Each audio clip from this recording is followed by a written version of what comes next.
Coming up on Green Bay Nation, the Packers lose another one-score game as Jordan Love can't connect with Christian Watson-Lee. So it's back to Lambeau for a shoot-off on Sunday. All that and more next on Green Bay Nation.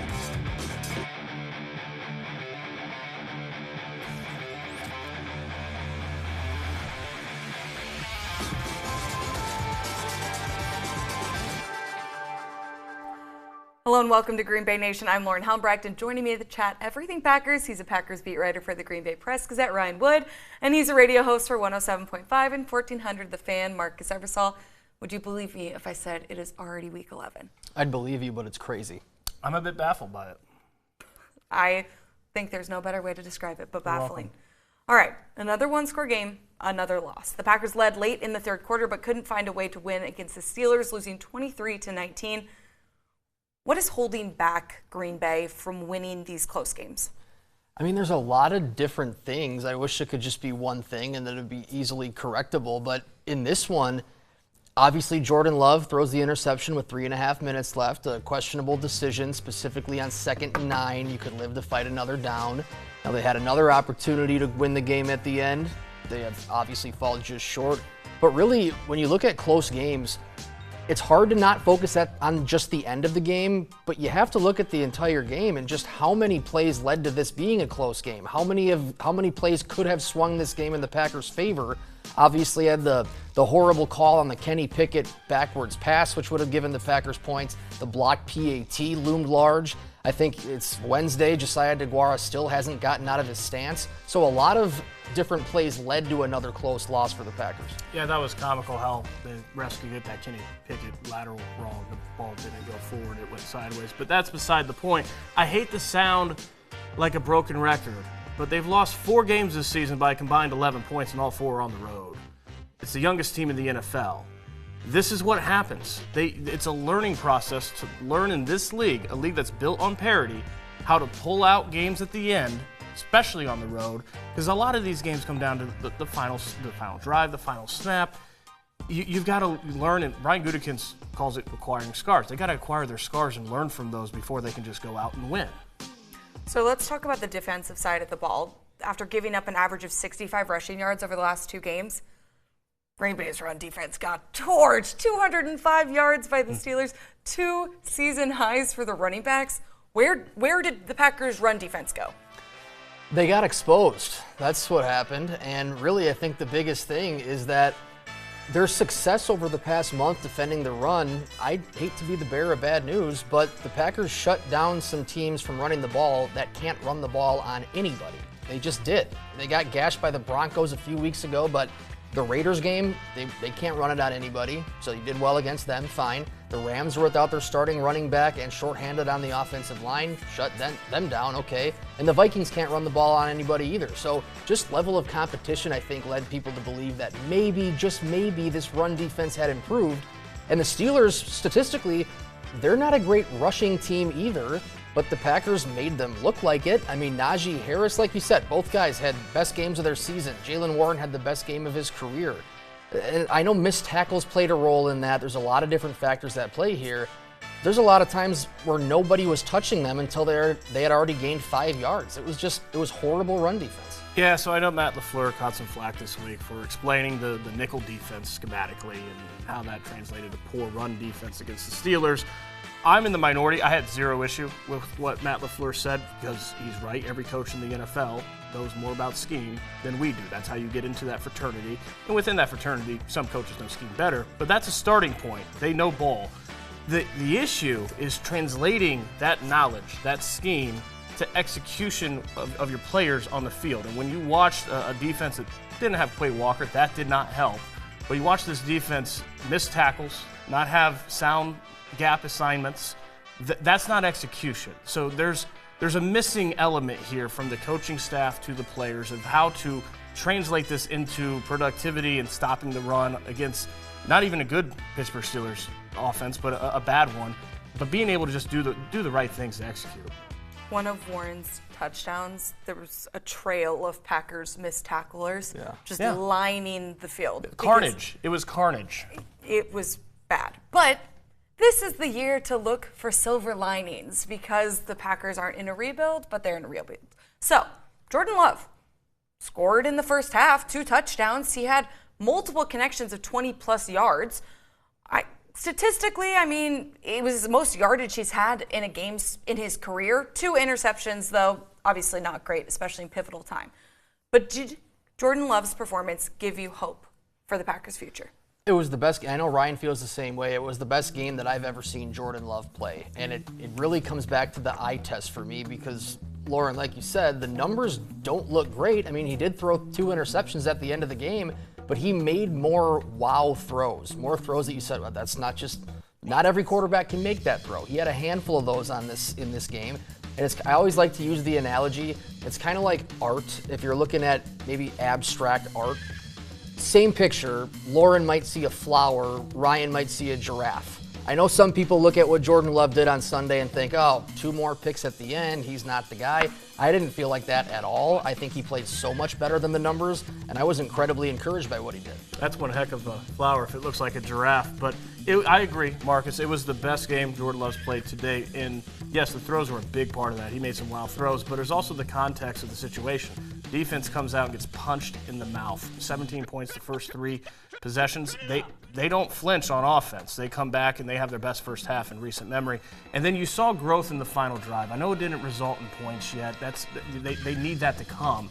But to get that chunk play completion on the first play, 46 yards to Jaden Reed, to actually hit the check down on 4th and 2 and extend the game and give yourselves a much better shot at the end zone from the 16 instead of the 27, you saw a lot of growth. The question is, was it one game or will it continue? It's always about the sustainability, whether it's a one-off or if the Packers can continue this and build upon what Jordan Love does. When we come back, we'll break down Love's connection with his supposed wide receiver 1. Plus, the Packers welcome the Los Angeles Chargers to Lambeau this weekend, and they're expecting a shootout. That's next on Green Bay Nation. Welcome back to Green Bay Nation. Lauren Helmbrecht alongside Ryan Wood and Marcus Eversole. The Packers had a chance to win in Steel City, but we've been here a couple times before. Jordan Love couldn't reach his top wide receiver. Instead, he was picked off. Love has thrown 10 interceptions this season, and half have come while targeting Christian Watson. So, Ryan, how does Christian Watson fit in this Packers offense if he's only scored 1 touchdown this season, but he's the wide receiver 1? He's the most talented receiver, and by proximity, when you're the most talented receiver, you're expected to be the wide receiver 1 to make the most plays. But it doesn't always work out that way, and sometimes when a defense is taking you out of the game and covering you well, you got to spread the ball out to other guys who might be open. And you look at Jordan Love's first touchdown, it was a fine ball. You can't throw the ball much better than that. But it's not where the ball was supposed to go. He was blanketed. Jordan Love threw into double coverage, and that's what happens in this league when you do that, is you throw interceptions. So finding more playmakers around Christian Watson, which some of the Packers offense has done lately. Jaden Reed, Luke Musgrave has emerged. Romeo Doubs had 6 touchdowns this season. And being willing to go to those guys when they are open, throw to the open guy, will alleviate some of that defensive pressure. And then you'll be able to see that talent really rise because Christian Watson is very, very talented. And he was telling us a couple days ago in the locker room that sometimes it just takes one good game, one good play, and then he feels like he can get back into it. He obviously hasn't had that so far this season. I would like to see them get him the ball just in shorter intermediate routes and then let him use that speed after the catch. We haven't seen that creative usage of Watson as much this year. You don't want Luke Musgrave to do yards after the catch? That's been one area that he has struggled. Luke Musgrave and stumbling is a thing. It's a thing. Just give him a jet sweep. Just give Christian Watson a jet sweep before the snap. And then we'll see what happens. All right, well, Watson and Love's connection is pretty disappointing so far this season. So too is the Los Angeles Chargers defense. LA is led by Justin Herbert, a Pro Bowler, franchise talent, and yet this team is 4-5. Marcus, do you think that the Chargers defense is failing Justin Herbert? Yep. Pretty simple. I mean, ever since he came into the league, the numbers pretty much tell the entire story. They have had statistically one of the worst defenses in the league, and their head coach, Brandon Staley, was hired after he was the defensive coordinator of the Rams, had the best defense in football. He's supposed to provide the defense for the Chargers, and Herbert would handle the offense. Herbert has held up his end of the bargain. Brandon Staley's defense has not. And you can pretty much look across the board statistically this year. The Chargers offense is top 10, that's being conservative, top 5 in a lot of categories, top 10 in just about all of them. Defensively, it's the exact opposite. Bottom 10 defense across the board. They take a lot of chances defensively. They're aggressive, and they give up a bunch of big plays on the back end. They haven't been very good against the run. Now, they do have 2 really good pass rushers, but we were talking off air a little bit, it sounds eerily familiar because for much of Aaron Rodgers' career, he's lighting it up. The offense is putting up a bunch of points. And maybe the Packers would have a couple good pass rushers, but the entire unit defensively was leaving a lot to be desired. So unless Rodgers is able to put up 35, 38 points, Packers had a chance to lose those games. We just saw that last week. Justin Herbert lit up the Lions. They scored 38 points, and it still wasn't enough to win. So it's a long-winded way of saying, yes, the defense is letting down Justin Herbert. I feel bad for the subset of Chargers fans who are also USC Trojan football fans because as an alum, their defense is failing Caleb Williams, and I know what that is like to watch games. Here we go. The USC stuff. You can put up 4, 5, 6 touchdowns and still lose a game. That's not how that should go. They're just not very good, Lauren. I'm not commenting on that. While the Packers have struggled to score for most of the season, obviously the Chargers have not. Next on Green Bay Nation, we're heading to the Packers locker room to see if the green and gold feel ready for a shootout against Los Angeles. That's next. Welcome back to Green Bay Nation. In Week 10, the Los Angeles Chargers took part in a back-and-forth battle against the Detroit Lions with 10 touchdowns in the game. And while LA lost that one on a walk-off field goal, they're always ready for a high-scoring fight. But are the Packers? It's time to go in the zone. Cam is there. Over the last 3 games, the Los Angeles Chargers have scored 38, 27, and 30. While the Packers, well, they've struggled the entire season, 3-6 on the year, and it's a team that scores under 20 a game, while the Chargers on average close to 27 points per contest. So it's no surprise when the Chargers visit Lambeau this weekend, it's going to be a shootout. The small details, man, you just got to hound in on those things. So, the margin for errors is not big at all. So, you just got to lock in on those little details. So when you get out there, there's no errors. I mean, I think every game you got to have that mindset that, you never know what they're going to do offensively, but, you always got to be able to match them and obviously go one step above. And, when the defense gets a stop, we got to go capitalize on that, put up points. But, that's kind of the mindset we're always ready for is, we got to really just going forward, we got to be able to put up points. I mean, it doesn't change anything at all. I think our goal is to get in the end zone every single drive. We know that as an offense, our job is to take advantage of, the spot that the defense puts us in, and just to do our job, to do our 1/3, and just go out there and score points. And this will be huge, man. Like I said before, have some pretty good offensive weapons on that section. But again, it's comes down to the offense. Just make sure we put points on the board, and can't wait to see what it look like on Sunday. It's no doubt that Love, Dobbs, Watson, Reed, and the rest of that offense, well, they'll have to be focal points against a Chargers defense that's also played well this season. But let's focus on the offensive side. And guys, knowing this is going to be a shootout, Matt LaFleur said it earlier in the week. Do you think Jordan Love in this offense is ready for that? All right, it's time now for Q&A with Green Bay. Can the Packers keep up? That's the question. I would guess not. I mean, I know the idea of it being a shootout, that's just hinging on whether or not the Packers can keep up, like you say. I think this game is going to be one of 2 things. It'll either be a shootout or it will be a blowout because the Chargers are going to put up points. I don't have a lot of faith in Joe Barry's Packers defense right now to keep this Chargers offense in check. So it'll be one of 2 things, and it depends on what the Packers offense can do, whether or not they can keep pace. Well, they've scored 20 points once since week 2, and it was 20 points against the Rams. Even last week with some growth on offense, they scored 19, still under 20. 20 points ain't a shootout. They're going to have a lot more than that. This is what Jordan Love's tasked with this week, and as this season goes along, he's trying to check off boxes. Can you perform in a situation that's likely going to be a shootout? That's what he needs to show as a quarterback. Our challenge or no challenge should have been over under 15 times saying the word shootout. But that's not what it is. But when we come back, you will see what our challenge or no challenges are, presented by the Good Guys Heating and Cooling going into Week 11. Will they agree with my predictions? That is next on Green Bay Nation.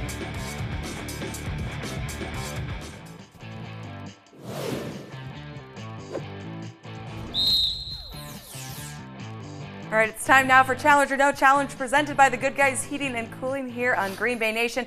Going into Week 11, will Marcus and Ryan agree with what I have to say, or will they throw the flag like Matt LaFleur? First up, We were talking about Christian Watson being wide receiver 1. Statistically, Romeo Doubs has outperformed him so far this season. Challenge or no challenge, Doubs scores a touchdown against the Chargers.